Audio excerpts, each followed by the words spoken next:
Greetings. I've been asked to continue on Primitive Baptist history. And in our first video, well, we just had audio for it, but on our first one we talked about the history of the old school Baptist up until the time of the division with John Clark in the 1850s. I want to concentrate on a little-known division, but before I called the Smoot division. But before I do, I want to mention a few things that also happened in between these two instances. And this will be a little tricky because there's very little documentation on these things that happened, other than some articles in the Signs of the Times and other periodicals. So you had the Beebe Baptist on one side and the Clark Baptist on the other. Doctrinally, there wasn't much difference, although the Clark Baptist accused Beebe and Trott of Arianism, which is a belief in a created Christ, and that the Trinity is not eternal, etc., etc. We could go on with that, but they also denied the eternal union of the elect with Jesus Christ, with Christ.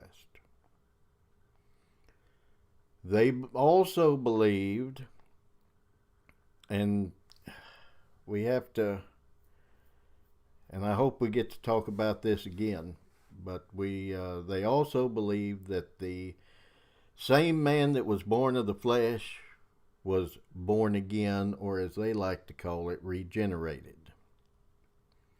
Now, the word regenerate is only used twice in the King James Version of the Bible, and if you look it up, neither time has anything to do with the new birth. So just take that as it will and study it, and I hope the Lord will give you insight on it. But that was the points of difference between the Clark Baptist and the Beebe Baptist. Notice I didn't mention predestination. Notice I didn't mention time salvation. It's because those two things didn't exist as a difference between them. The Clark Baptist did not believe, originally, the Clark Baptist did not believe in conditional time salvation. That theory hadn't been broached yet among them, although the seeds of it were there. Neither did they deny absolute predestination at that time, although the seeds of that was there as well. So mark this down, that there were problems, but they hadn't manifested themselves as they would later. Now, there were some little separations, mainly in the West. And by the West, I mean Tennessee, Kentucky, Indiana, Illinois, Missouri, maybe even Texas by this time, where people were having some local divisions and local troubles that did not spread nationally.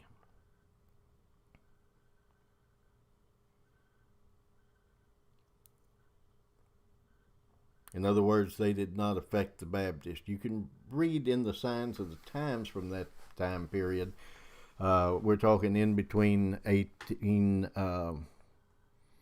probably 1865 to 1880, because, Beebe dies in 81. Trott dies in 66.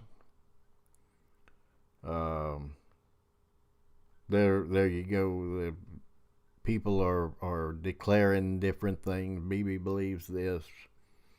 BB believes that. The science has gone off into this, that, and the other.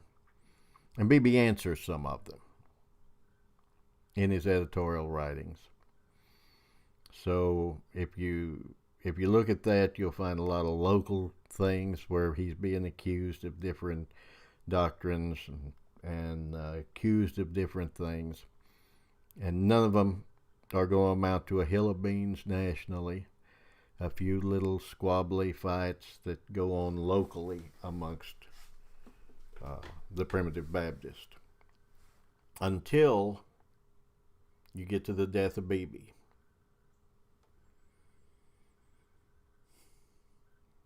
So what happens? Elements amongst us that had laid dormant while BB was alive, because this is my take on looking back at the history and how things developed, because they knew that BB would jump in there and put the quietus, as it were, to their little plans.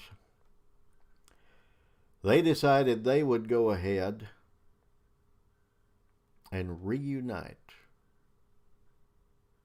the Clark Baptist and the BB Baptist. Now, brethren, there are instances amongst us where divisions came about through personalities rather than doctrine or practical issues that mattered in the overall scheme of things. And when we see brethren who believe the same doctrinally and who practice the same in their worship services, reuniting who were separated, it should be a time of rejoicing for us. And if it's not, there's something wrong with us. Predestinarian Baptists have enough enemies on the outside that we don't need to fight with each other. However, we don't need to reunite with our enemies. Am I calling conditionalist Primitive Baptists of today enemies? Yes. And Clark Baptists back then were too. But anyway, these people, these elders, they were men of prominence, most of them. They decided it would be a good thing to hook back up with the Clark Baptist who had historically been our enemies. BB hadn't been dead 10 years before this happened. Who were your leaders? Let's name some names. F.A. Chick, Silas Durand,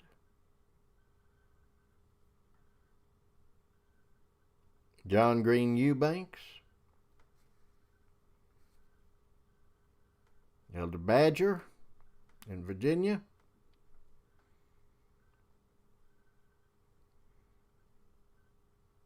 all these people. Now, these men were not unsound. My goodness. Elder Chick wrote one of the best articles on predestination you want to find. Durand had a debate, a written debate with Oliphant, one of the leaders among the Clark Baptists in the West.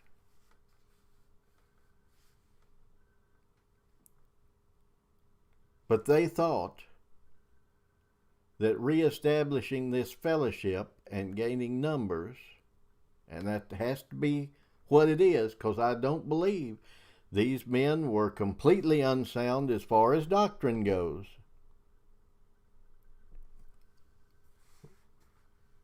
Was the right thing to do.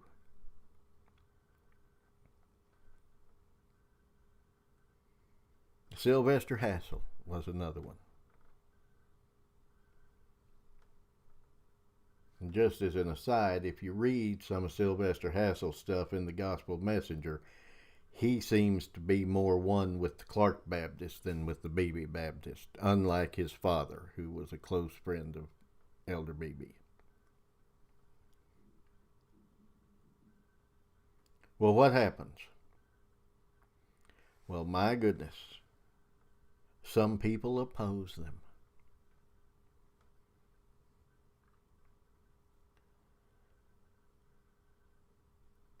And like usual, it's a minority. In Kentucky, where this started, the J.T. Moore, J.M. Demery, and few others stood against the reuniting with what in Kentucky they called the Means Baptist.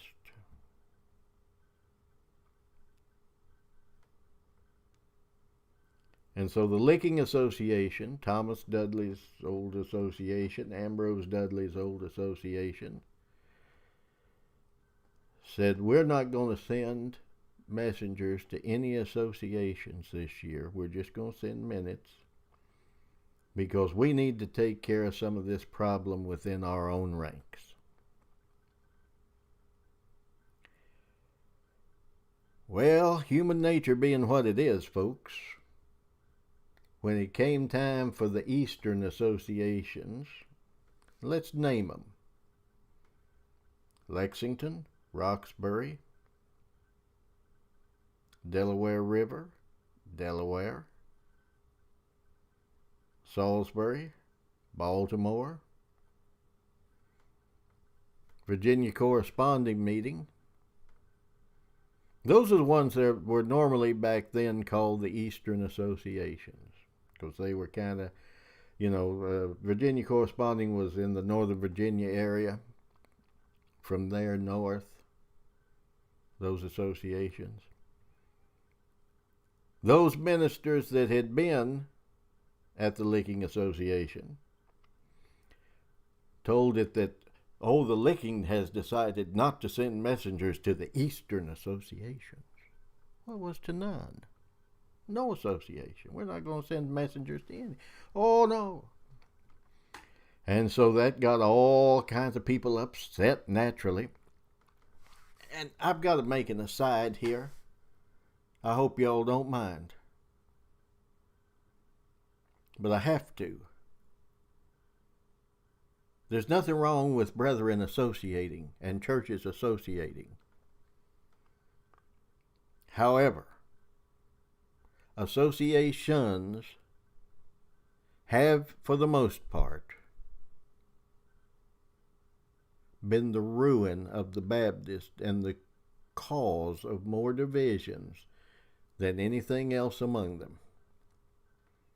Problems that could have been handled between two churches get brought into an association, and it splits them wide open. Beebe was right in 1845 when the Warwick Association voted to dispense with their formal correspondence and dispense with their formal organization, and we will have a meeting for fellowship, preaching, prayer, and singing at the time of the Warwick Association, and the pastor of the church will be the moderator. And if there's any business that needs to be taken care of, the church can take care of it. And the rest of us are just there for the fellowship. That's what an association's supposed to be. Not some extracurricular, as it were, activity that's going to wind up splitting churches, dividing brethren.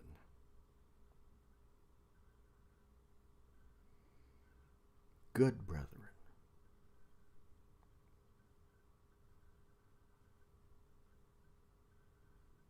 Divisions will come. We don't need to try to make and a couple of extra ones.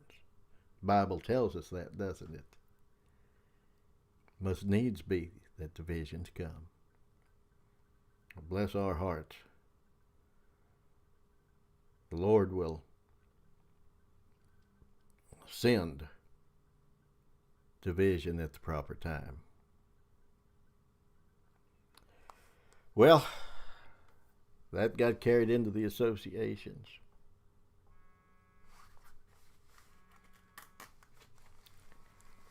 And in getting sent into the associations, it came up in the Virginia court. The actual cause of the division came about in the late 1880s. The division we're talking about now, the Smoot division. When, at the Virginia corresponding meeting, the churches of Occoquan and Quantico advised their messengers that if the association did not drop correspondence with the Juniata Association of Pennsylvania, then they were to withdraw. Now, why would they want to withdraw correspondence from the Juniata Association? Because one of their churches had left the association, joined the Clark Party, and then wanted to come back. Well, there were members of that church who had, according to the thought of the times, and maybe in actuality, been baptized in disorder. And I think there was even maybe talk of an ordination being in disorder because of the fact that it was done amongst the Clark/Means Baptist. And so a lot of the brethren were upset that the Juniata Association took that church back without any acknowledgments that they'd done wrong or anything. Just flat took them back. Well, the association refused to hear the case. Occoquan and Quantico churches withdrew. Both of them were served by Elder William Middleton Smoot. According to, now those of you who have been around a little while amongst the Primitive Baptists may remember that Elder Stanley Phillips published 3 volumes of the select writings of Elder W.M. Smoot. Elder Smoot was a zealous defender of the absolute predestination of all things and the eternal vital union between Christ and his people.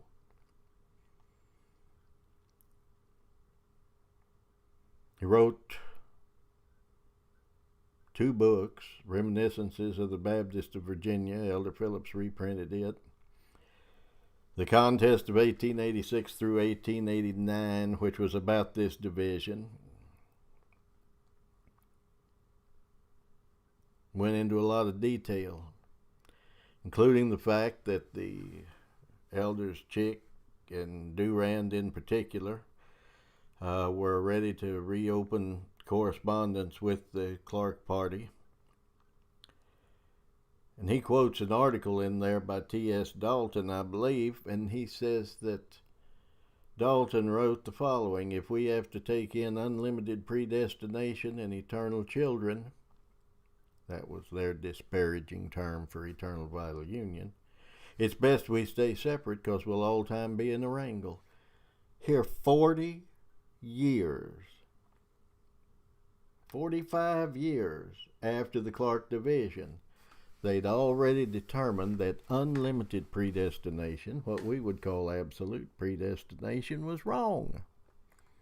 They'd already determined that eternal vital union, that was one of the things Clark was against, by the way. They kept the notion that it was wrong. And they were more consistent than our people. I say our because Chick and Durand were held in fellowship by the BB Baptists till their deaths. And I think they saw the error of their ways. I think. One can never be sure, but I think they did. But anyway, he said, best we stay a separate people or else we'll always be in a wrangle. They knew. They knew they weren't one with us doctrinally. So, Elder Smoot and his people separated, withdrew from the association, threw the whole thing into a tumult. I'm here to tell you, if you read the accounts of it, it was something.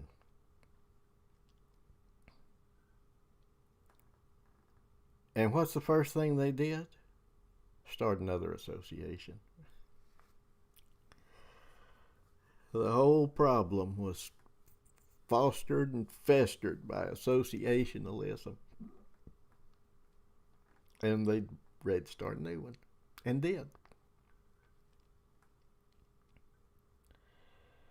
Finally, another church, a minority number of the Frying Pan Old School Baptist Church came out and united with Elder Smoot as well. Well, there was Occoquan, Quantico, majority members of both of those. Frying Pan. And then finally they would constitute a church in the town of Occoquan called Beulah. Elder Smoot began publication of a periodical he called The Sectarian, after the text, as for this sect, it is everywhere spoken against.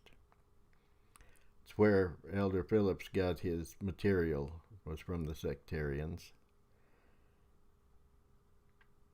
Now, when I first moved to Maryland, I had come across the Smoot division. And by the way, the two parties, the Smoot and the BB Baptist, stayed separate. I mean, they were as closed as anybody could get. They had correspondence with Baptists from Missouri, originally from Missouri and further west, all the way to Virginia. Associations in Indiana and Kentucky and Missouri, Kansas.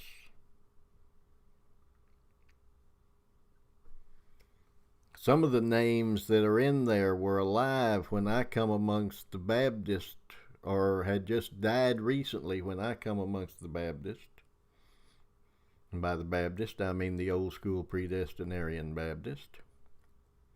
Or you recognize them. Recognize the names. So what am I saying here? That he had a correspondence, and I say that because, he was the ramrod, and he was right. So when I moved east, I had one little box of books with me, because I moved in the 76 Nova, and all it could hold was clothes and a few books and, a couple other things. But once I got settled, once I got to working, I went over to Occoquan, Virginia, where Elder Smoot lived, and talked to people who knew him. And I went down to Quantico. At the time the Occoquan church at Oak Grove, the building was still standing. It was in terrible disrepair, but it was standing.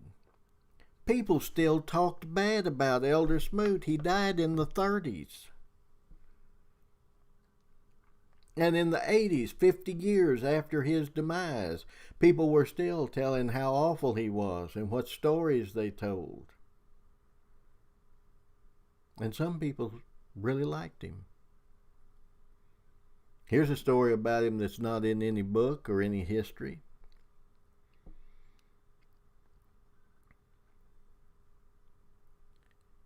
He co-founded a bank in Occoquan. The way I got it was with two other men. And the person that told me that, Elder Smoot, loaned them the money to start their first business, which was a pharmacy in Occoquan.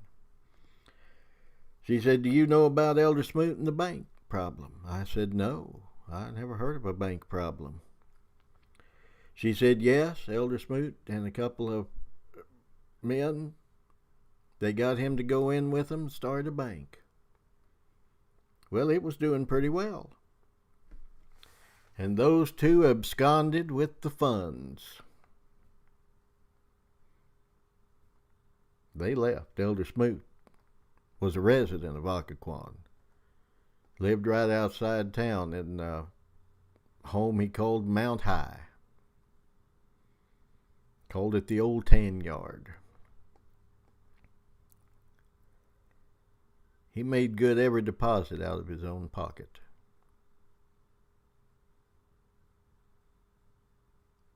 That's the kind of man he was.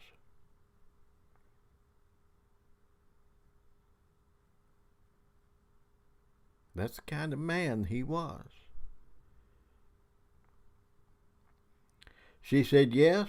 Oh, Elder Smoot never drove. This same lady said, "Yes." He never drove a car, you know. She said, "Yes, occasionally we would take him to his meetings." She said, "You know, he never asked us to stay." I thought to myself, well, maybe he thought if you were interested, you'd ask him. And then she told me, she said, "Yeah, we'd take him to meetings, then we'd go to the Methodist church." Well, he knew they were Methodist. Evidently didn't care to talk about it. There was a business in town called the Lynn Company. One of the names that was a correspondent to the sectarian was Janie Lynn. I met her granddaughter. Janie Lynn raised her. She remembered going to the meetings at Occoquan and Beulah and around with her grandmother.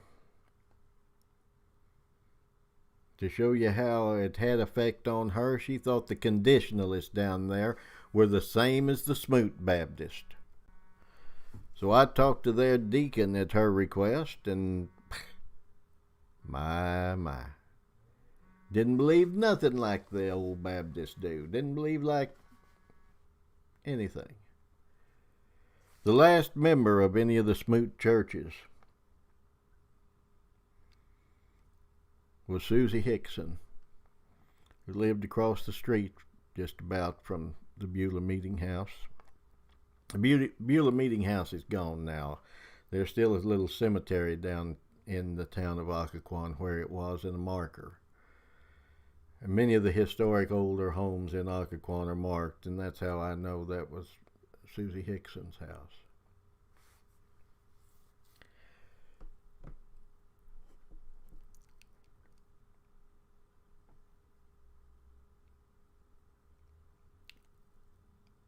I might as well be real honest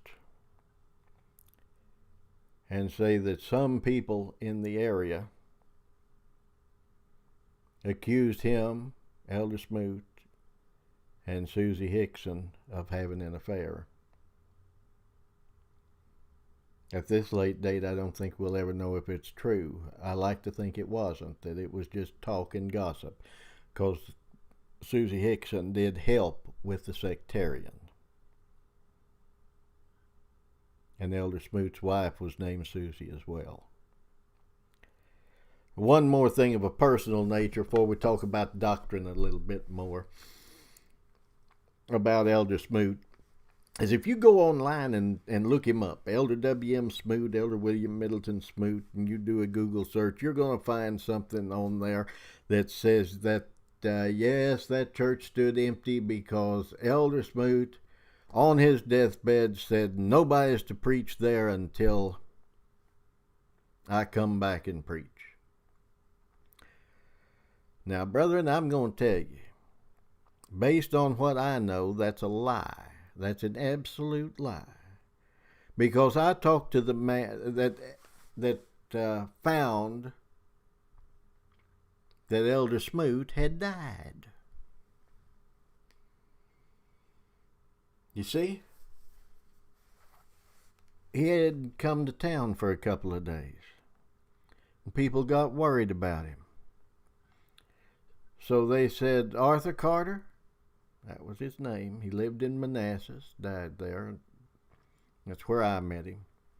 Said, go see if anything's the matter with Elder Smoot.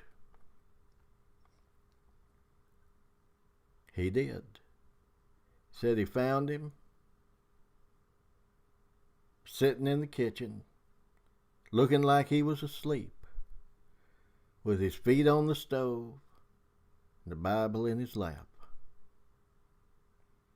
Elder Smoot couldn't have said anything on his deathbed. Nobody knew he was going to die. He didn't know. They didn't know. He died there alone and seemingly in peace.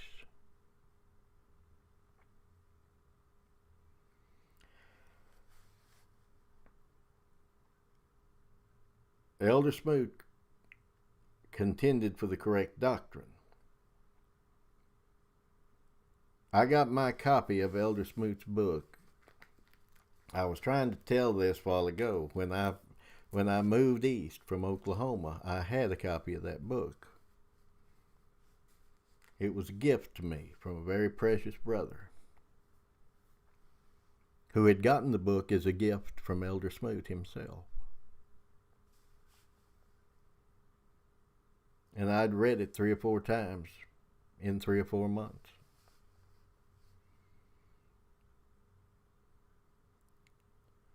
And I went to see that brother on my way to Maryland, and I said, I got to know, what do you really think of this, of Elder Smoot? He said, brother, he had the correct doctrine. That doctrine was right.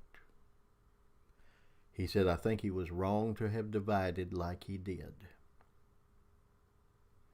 The older I get, the more I agree with that. I used to think, no, he was right. You know, let's get in there. Let's just tear up Ned and see how it goes. But no, he could have waited. He could have given the brethren time to consider, but he didn't. And so all of those old churches died out here or in Virginia. And yes, there was one in West Virginia, in Kentucky, Indiana, Illinois, Missouri, Kansas.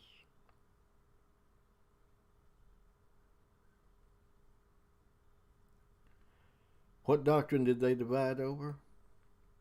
Primarily over the eternal vital union of Christ and his people. Take these 3 words, eternal. Never a time when it wasn't. Existing in eternity. Existing before time began. Vital. You know, we tend to use the word vital just to mean something that's necessary, something that's, you know, that's a vital doctrine. You know, absolute predestination, vital doctrine. Means living. Eternal life, union, unity, bringing together. You know how it was described? And if you go back, you know, you might say, well, brother, there's no eternal vital union in them old confessions, a lot of them. Listen. Eternal, personal election in Christ. Gets rid of 2 things. Gets rid of an election out of Adam's fallen race. This is what's called the infralapsarian scheme, or the infralapsarian doctrine. God looked and decided he'd create.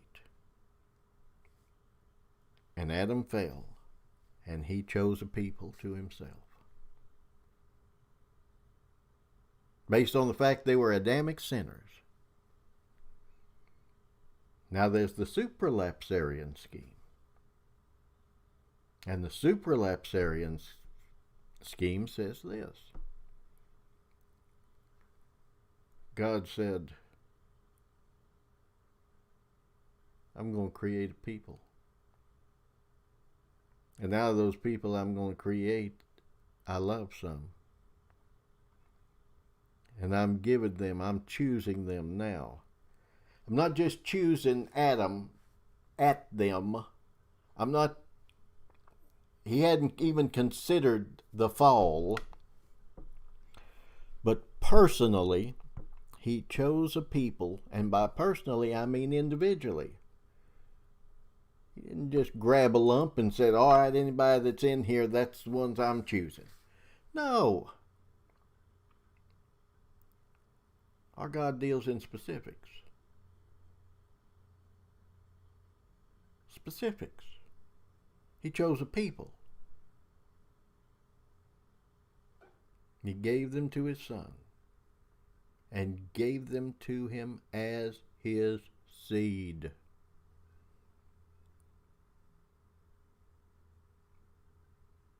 See? They're an eternal seed. They're an eternal bride. This is what was opposed by Clark, and unfortunately by some of the people with which historically we've been associated with. That God chose a people out of Adam's fallen race. God had to wait and see what Adam would do and said, well, I'll give a remedy to some of them. No, 1,000 times no. Our God doesn't react, our God acts. Oh my, now I've started trying to preach when this is supposed to be history. Brethren, things like that just happen sometimes. And it's not because I wanted it to happen, but because God willed it to happen. But let's go back to that Smoot division just for a minute. It was really a bigger deal than what we know about today. At the time, it was a bigger deal. But our people, Signs of the Times people, Zion's Landmark people, they pushed it aside because a lot of them didn't want the congregations to know that they didn't believe in eternal union. Because it's a truth, a sad truth. A lot of times the congregations are sounder than the preachers.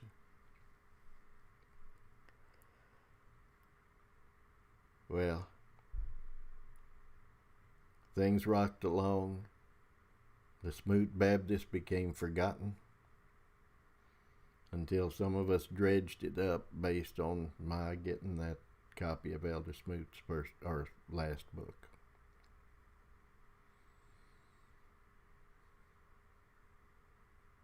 I could tell some other things that I heard about Elder Smoot, but I'm not going to,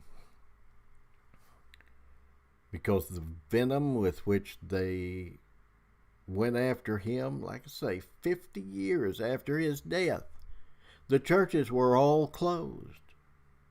And still, people tried to vilify the memory of a man who contended for the faith, a man who contended for the truth, a man who maybe went a little too far.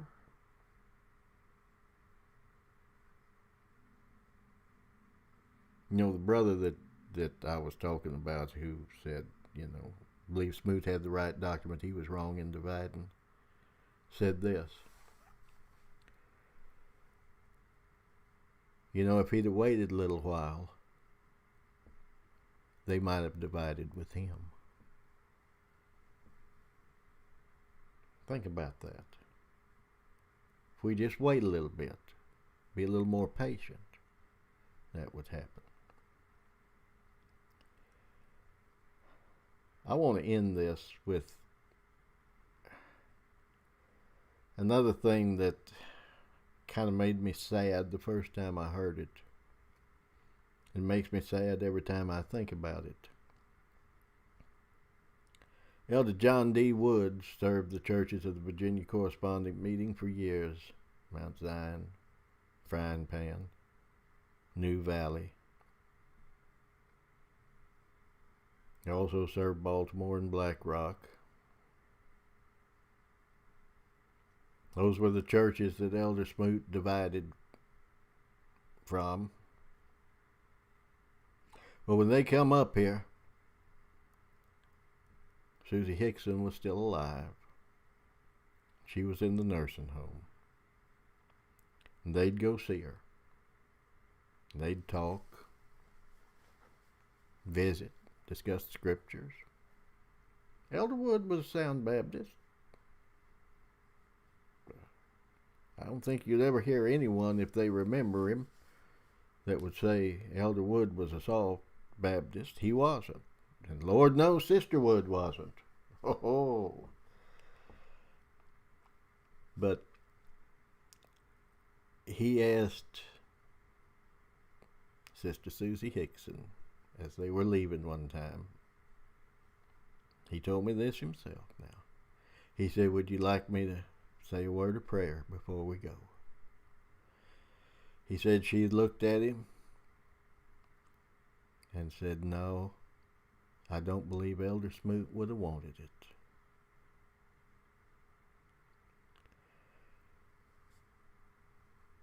The churches have a respect for their overseers, elders, pastors, etc. Whatever terminology you want to use, that's fine. It's a good thing. It's a great thing. It's the right thing. But to think that someone who you just discussed doctrine with, and you didn't have a falling out with them, and you didn't say, "No, that ain't right," to say, "No, I want you to pray with me, because Elder so-and-so, whoever it is, might not have liked it." Dead man. You know, the conditionalists have a hymn in their hymn book. It's lousy sentiment, or it's a lousy hymn when you get to it. But the first part of it's really nice. I think we can all agree with it. I need the prayers of those I love. Yeah, it's one of them kind of sentimental songs more than a doctrinal song. But you do, don't you? I do. I want the prayers of those I love. I want the prayers of my brethren. Brethren, let's not get so narrow that we'll exclude ourselves. Predestinarian Baptist, stand up. Stand up. Stand on the scriptures. Stand on the truth. And let's hope we can come together in the glory and the power and in the reasonableness of Jesus Christ. You know, he's only reasonable to us. He's totally unreasonable to the world. Only those who have been taught by him know. Well, I'm afraid I've done more preaching than history.